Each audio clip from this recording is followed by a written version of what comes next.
Donc Sandra Muller, la journaliste et créatrice du Balance ton port, a été condamnée pour diffamation. Dans un tweet publié en 2017, elle accusait Éric Brion, l'ex-patron de la chaîne Equidia, de harcèlement. Face à l'emballement médiatique, Éric Brion a vécu une véritable descente aux enfers. On vous a fait un petit récap de l'histoire et on va tout vous expliquer puisqu'il sera avec nous, Éric Brion, et vous allez voir qu'il a connu l'enfer. C'est parti, regardez. C'est en 2017 sur les réseaux sociaux qu'un mouvement mondial s'est opéré pour libérer la parole des femmes et faire connaître au plus grand nombre les pratiques déplacées de certains hommes. Popularisé sous le nom de MeToo dans le monde, en France, le mouvement prend une autre appellation et opère de façon plus frontale en dénonçant les présumés coupables sur les réseaux sociaux. C'est la naissance de Balance ton port. Derrière ce mouvement se cache une femme, Sandra Muller, journaliste française implantée à New York. C'est depuis les États-Unis le 13 octobre 2017 qu'elle crée et lance ce hashtag en dénonçant Éric Brion dans un tweet. Tu as des gros seins, tu es mon type de femme, je vais te faire jouir toute la nuit. Éric Brion, ex-patron de Equidia. Tout de suite, le buzz opère et le mouvement est lancé. Mais si ce hashtag a libéré beaucoup de femmes, il a aussi causé beaucoup de dégâts chez les hommes accusés ouvertement, à raison ou à tort. Parmi eux, Éric Brion, ancien patron de la chaîne Equidia et premier homme dénoncé par le mouvement. Il déclare avoir vécu l'enfer après cette affaire. Tout de suite, sa compagne le quitte, ses amis lui tournent le dos et il ne peut plus travailler. Il tombera même en dépression face à l'emballement médiatique. Je suis devenu un paria dans mon milieu. La violence absolue de ceux qui, planqués derrière leur écran, vous insultent sans que vous ne puissiez vous défendre. Des conséquences qui l'ont poussé à attaquer Sandra Muller dans un procès dont le jugement a été rendu aujourd'hui. Le tribunal de Paris a tranché en faveur du plaignant et a condamné Sandra Muller à 15 000 € de dommages et intérêts pour diffamation au profit d'Éric Brion. Une condamnation qui montre bien la complexité de ce dossier. Alors pour vous, Balance ton port, libération ou diffamation? Les deux. Alors Éric Brion est avec nous, merci d'être là. Éric, merci. Merci de me recevoir. Alors, ça a démarré par son Balance ton port, c'était lors d'une soirée. Vous connaissiez Sandra Muller? Oui, cette soirée, elle date d'octobre 2012. D'octobre 2012, oui. Et à Cannes, c'est le marché des programmes, c'est là où on a... Bien sûr, c'est le MIP, ce qu'on appelle le MIP. Donc il y a tous les producteurs de télé, tous les patrons de chaîne. Vous étiez patron d'Equidia. Complètement. À l'époque, je connais Sandra Muller depuis une quinzaine d'années. Et on se retrouve tard, vers minuit et demi, dans un cocktail. Et bon, c'est festif, on a bu quelques coupes de champagne. Et c'est vrai que je suis un peu impressionné par Sandra et je lui dis... Vous êtes séduit par Sandra? Oui, je suis impressionné, je lui dis, et les mots sont crus. Vous êtes lourd, quoi, en fait, avec elle? Vous trouvez lourd? Moi, j'ai été lourd et je lui dis, oui, tu as de gros seins, t'es mon type de femme. Mais là, elle m'a dit stop. C'est vrai qu'on se connaît depuis longtemps. Et là, contrairement à ce qu'elle a écrit, j'ai jamais dit, je vais te faire jouer toute la nuit. Je suis parti en blaguant, avec de l'humour, en disant... Je t'aurais fait jouer toute la nuit. Et puis je suis parti me coucher. Et le lendemain matin, je lui ai envoyé un message pour m'excuser. Donc ça, c'était en 2012. On continue à se voir. Elle m'interviewe d'ailleurs pour Equidia. On continue à se connecter sur les réseaux sociaux. Et puis 5 ans plus tard, elle lance le hashtag Balance ton port. Et elle accuse Éric Brion dans un tweet. Elle dit « Tu as des gros seins, tu es mon type de femme, je vais te faire jouir toute la nuit. » Éric Brion, ex-patron d'Equidia, Balance ton port. Donc ça veut dire qu'elle avait retenu ça depuis 5 ans. Oui, il faut dire qu'elle le sort à un moment un peu spécial, hein, c'est-à-dire 5 jours après le début de l'affaire Weinstein. Voilà, exactement. Et d'abord, elle fait un premier tweet où elle ne cite personne, elle ne donne pas de nom. Le tweet ne prend pas. Et 5 heures plus tard, elle va en faire un second tweet où là, elle donne mon nom, et elle reproduit des paroles que je conteste. Je n'ai jamais dit ça comme ça. Et derrière, c'est un emballement complètement dingue. Donc elle cite votre nom, et là, elle balance mon nom, oui. Qu'est-ce qui se passe après? Donc, vous les essayez de l'appeler? J'ai tout de suite essayé de l'appeler. On a des amis en commun. Vous l'avez eu? Non, elle a complètement refusé. Elle a fait savoir à mes amis qu'elle ne voulait pas me parler, qu'elle était partie. Et au début, ça prend doucement, puis d'un seul coup, ça explose. Et là, je ne sais pas comment je sais pas si des gens ont déjà vécu ça. C'est apocalyptique. Je reçois des insultes de partout, de gens que je ne connais pas. Alors, à ce moment-là, parce que c'est assez fort, vous êtes en train de préparer l'anniversaire de votre fille. Oui. Vous êtes en train de gonfler les ballons de l'anniversaire de votre fille, vous voyez le tweet, et là, tout s'écroule. Là, tout s'écroule. En une semaine, je vais perdre toutes les missions de ma société. Tous mes rendez-vous, parce que je cherche du travail en même temps, tous mes rendez-vous sont annulés. Il y a des copains qui partent. Ma compagne de l'époque, avec laquelle j'étais pas du tout au moment de cette soirée, bien sûr. On était ensemble depuis 2 ans, elle va pas tenir, je peux la comprendre. J'ai vraiment pris... j'ai été très très mal. Donc, puis ça va durer des semaines, des mois. Je vais faire une énorme dépression. Vous faites une énorme dépression. Et puis je décide de porter plainte en diffamation. Pourquoi? Parce que elle m'accuse de harcèlement sexuel au travail. Alors j'ai écouté ce que vous avez dit tout à l'heure. Le harcèlement sexuel au travail, c'est très encadré, on sait ce que c'est. Mais moi, j'ai jamais travaillé avec Sandra Muller. J'ai jamais été son collaborateur, j'ai jamais été son patron. Et elle m'accuse de harcèlement sexuel au travail. Mais de quoi on parle? Donc, évidemment que c'était faux. Et elle a lancé Balance ton porc sur quelque chose de faux, sur du sable. Alors, ça a été très bénéfique pour beaucoup de femmes. Parce que, mine de rien, Sandra Muller, il y a plein de femmes qui peuvent aujourd'hui la remercier, mine de rien, parce que moi, je la connais un peu, Sandra Muller. On se côtoyait avant, parce qu'elle a été journaliste, je la voyais. C'est quelqu'un avec qui j'ai toujours eu de très bonnes relations, qui est très sympathique. C'est vrai, elle est très sympathique quand on la voit comme ça. Moi, j'ai toujours eu de très bonnes relations avec elle. Et c'est vrai que moi, quand j'ai vu l'histoire, j'étais comme toutes les femmes. Je me suis dit, ah, la pauvre, voilà. Vous, je sais que vous êtes pro le mouvement MeToo, mine de rien aussi. Voilà, et ça, je sais que ça a ruiné votre vie parce que même vos meilleurs amis vous ont laissé tomber. Il y en a qui sont partis. Quelques-uns, la plupart sont restés. Et j'ai eu beaucoup de chance parce que... Votre famille, vos enfants, comment ça s'est passé? C'est le plus dur en fait. La famille, c'est ce qu'il y a de plus compliqué. Comment vous avez expliqué à vos enfants? Vos enfants, ils ont quel âge? J'ai une fille qui a 20 ans, qui fait ses études à l'étranger. C'est la première personne que j'ai appelée. Ça a été très violent parce qu'il a fallu que je lui explique. Elle a compris. Voilà, c'est une jeune fille féministe qui fait ses études, qui est une jeune fille brillante. La conversation a été longue, mais elle a compris. Après, il a fallu que j'en parle à ma mère. Ah ouais. Il a fallu que j'en parle à ma sœur. Pour quelque chose dont j'étais accusé et que je n'avais pas fait. J'avais été lourd, oui. Vous avez été lourd dans cette soirée. Voilà. Je m'en suis même excusé publiquement dans une tribune dans Le Monde. Mais j'ai jamais harcelé sexuellement au travail Sandra Muller.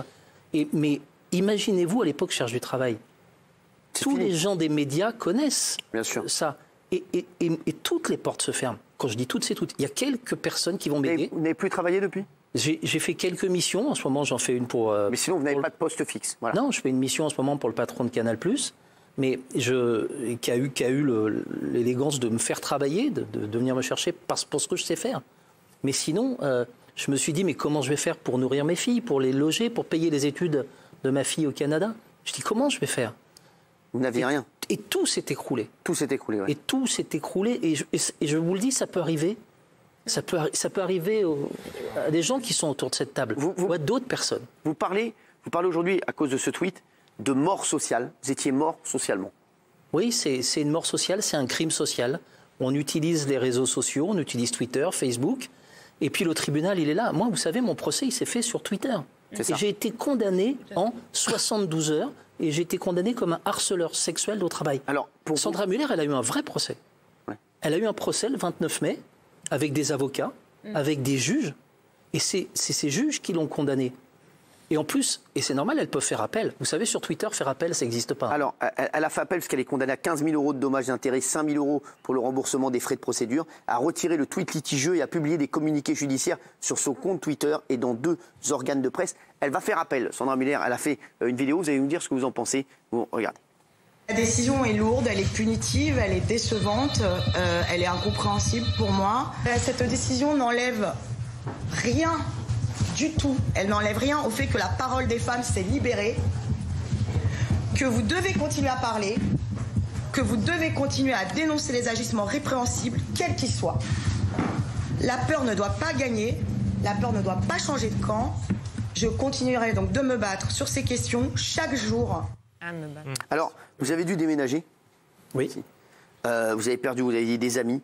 Mais le plus dur pour vous, vous dites, c'est que vos enfants et vos petits-enfants voyaient votre nom associé au mot porc. Dès qu'ils tapaient sur Internet votre nom, ils voyaient le mot porc associé à votre nom. Et ça a été extrêmement difficile. Oui, c'est aussi pour ça que je me suis battu, parce que, vous savez, ma fille la plus jeune, elle avait 12 ans à l'époque des faits, je ne lui ai toujours pas parlé. Je vais le faire, là, demain. Parce que j'ai cherché à la protéger. Il y a beaucoup d'ados qui vous regardent. Bien sûr. On sait tous que quand il y a une histoire comme ça, on se moque de la personne. Très difficile pour ça pour que les enfants. J'ai très peu parlé pendant 2 ans, parce que je ne voulais pas qu'on me voie à la télé, ailleurs, et parce que je voulais protéger ma fille, qu'on ne lui court pas dans la cour de récré après en disant « Ah, ton père, c'est balance ton porc, ton père, c'est balance ton porc ». Et je suis très fier de ça, parce que j'ai protégé ma fille. Et maintenant, je veux aussi que mes petits-enfants, mes arrière-petits-enfants, dans 50 ans, quand je ne serai plus là, quand ils taperont mon nom, ils verront que j'ai gagné un procès et que je ne suis pas un porc et que je n'ai pas été condamné pour harcèlement sexuel dans le boulot. Je vais vous donner une anecdote. Quand j'étais à Equidia, mon premier geste professionnel, la chaîne du consacré au cheval, vous étiez patron de... Oui, que j'ai dirigé 14 ans, ma première décision, ça a été de virer un journaliste pour harcèlement sexuel. Il harcelait une animatrice qui a témoigné dans le cadre du procès pour raconter cette histoire. Et j'ai toujours été pour, et c'est ce que je ne comprends pas dans le message, je suis pour cette libération de la parole, mais pas pour dire des mensonges, pas pour dire n'importe quoi. Est-ce qu'aujourd'hui, vous êtes brisé? Est-ce que vous pensez que vous allez pouvoir revenir et retravailler comme avant, ou vous pensez que c'est, mine de rien, malgré, à cause de ça, c'est terminé pour vous? J'espère que cette décision va lever une barrière pour des gens que je comprends. Hein. Quand vous imaginez quelqu'un qui veut m'embaucher, la réaction qu'il va y avoir des femmes dans la société. Bien sûr. Aujourd'hui, c'est clair. La décision, elle est limpide. Je ne suis pas un harceleur sexuel au boulot. Géraldine.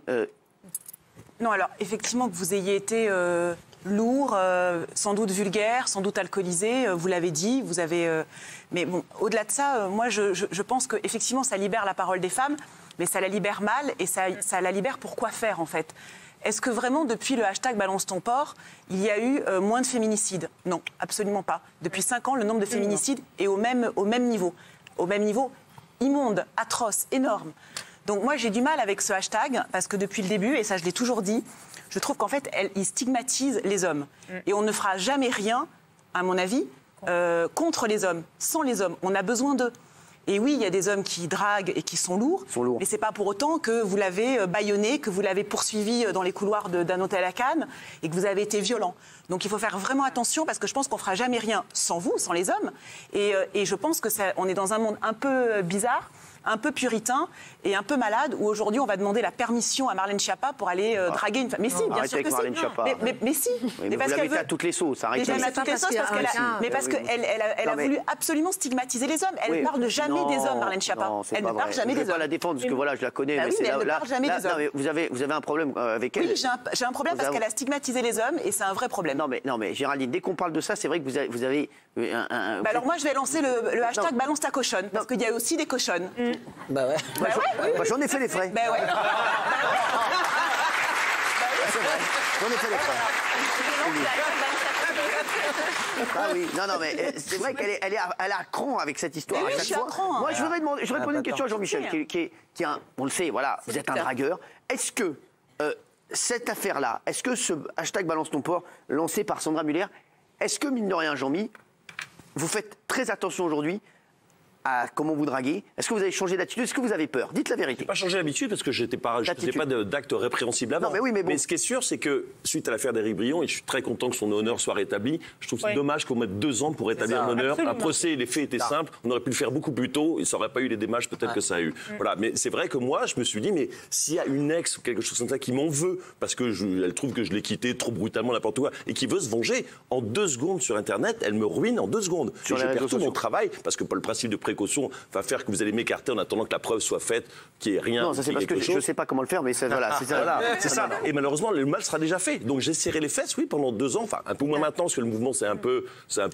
tassé un peu. Mais c'est vrai que tous mes potes ont peur aussi. Est-ce que vous comprenez, je vous tourne là, que certaines femmes, moi je le dis aussi, parce que moi j'ai plein de copines aussi qui me disent que certains mecs, quand ils sont alcoolisés, quand ils sont en soirée, ils peuvent être hyper lourds. Mais bien sûr. Et on peut se sentir. Il y a une femme, les femmes peuvent se sentir oppressées, elles peuvent se sentir en danger, elles peuvent se sentir. Bah oui, mais ça, c'est aussi. Là, c'était pas du harcèlement. Oui, non, mais je vous le dis. Est-ce que ça, Christine Kelly. Non, mais bien sûr, mais là, c'était pas du harcèlement. Le harcèlement, c'est à plusieurs reprises. C'était une seule fois. Non, mais que c'était une seule fois. Bien sûr que moi, je trouve que par exemple cette décision, ça permet justement d'aider à libérer la parole lorsqu'on punit celles qui mentent. Et ça, c'est très important. La plupart ont peut-être raison. Quand il y a une qui ment, il faut la punir. Absolument. Alors, Éric Brion, parce qu'on va clôturer. Éric, vous, aujourd'hui, est-ce que vous dites, voilà, je peux me retourner, je vais essayer d'être un homme heureux aujourd'hui? Quelle va être la suite pour vous? La suite, c'est d'abord de préparer l'appel, puisqu'il va y avoir quand même une suite. Et puis ça va être de reprendre sereinement mes recherches de travail, de pouvoir dire, voilà, ce procès, je l'ai gagné. Et c'est une décision forte, c'est une décision de la vraie justice. Vous lui en voulez à Sandra Muller? En fait, pour vous, vous dites qu'elle a brisé votre vie. Oui, mais ça a duré 2 ans. Au début, je lui en ai voulu parce qu'elle s'est beaucoup acharnée après le tweet. Je vais vous donner un exemple. Il y a une journaliste de l'Obs qui s'appelle Marie Vaton qui a écrit un papier et qui a écrit, ce qui était quand même facile à vérifier, que j'étais le patron de Sandra Muller à l'époque des faits. Ouais, ça, bon, Sandra Muller retweet. Elle est journaliste, elle retweet ce message. Alors elle retweet cet article. Elle aurait pu être honnête et dire je ne travaillais pas avec Éric Brion. Donc en fait, ce que j'explique, c'est que MeToo, c'est sorti d'une enquête journalistique très forte pendant des mois qui a abouti à l'affaire Weinstein et au fait qu'on ait des preuves. Ce qui s'est passé avec Balance ton port, et c'est ça que je reproche, c'est qu'il y a eu un tweet et après elle a essayé de reconstruire l'histoire à l'envers contre moi. Vous avez été le premier. Voilà, il n'y en a pas eu beaucoup. Et il n'y en a pas eu beaucoup. Et voilà, donc aujourd'hui, le procès va être. Elle a fait appel, donc Sandra Muller. Donc on va suivre la décision de l'appel. Merci à tous. On voulait absolument vous montrer ce témoignage. Vous savez que dans TPMP, voilà, on vous montre tout. Voilà, on parle autant de Gad Elmaleh, d'humour, on rigole, voilà. Mais c'est vrai qu'on a aussi envie de parler de sujets aussi un petit peu plus sérieux et de vous montrer, voilà, ce qui se passe parce que c'était vraiment l'actualité du jour. On a tellement parlé de ce mouvement Balance ton port.